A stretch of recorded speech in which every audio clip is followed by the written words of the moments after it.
Bees will fly miles, a radius of miles around their place to forage for food, but it just has to be there in massive amounts.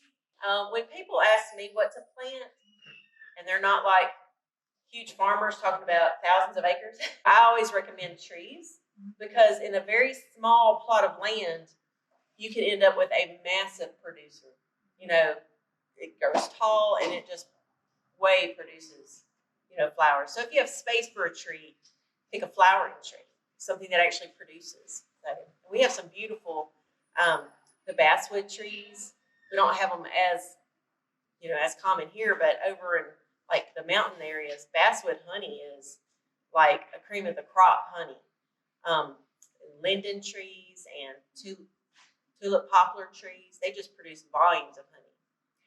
The main honey producing tree in our area is tallow, which is invasive, and people hate it, especially cattle people. They hate tallow. But it does produce a lot of nectar.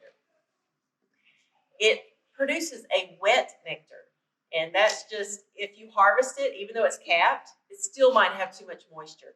And to get the extra moisture out of honey, we usually have a dehumidifier running in the room where we're extracting the honey. And it does help to pull like an extra % or 2 of moisture out. So if you're curious what plants, like if you want to plant for bees, this is a really good book from the Ag Center. It's like $11 or $12. You can order it. And it's Louisiana Honey Plants. It's really nice. And it even shows when things bloom and if they're good pollen or nectar producers.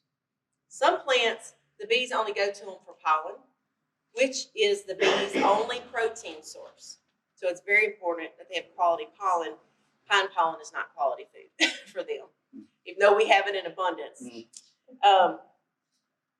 it's nice to have something, if you want to plant again for bees, if you have something that staggers and blooms, if there's something blooming all year round, that's good.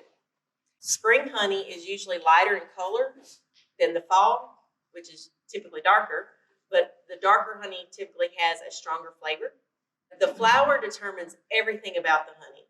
It will give it its color, the flavor and aroma it has, and how quickly it crystallizes. So that all has to do with the nectar from the flower, not, oh, there's something wrong with this honey.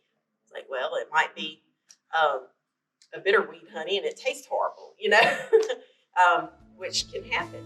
But, you know, that's the honey that you leave for the bees. You don't harvest that honey.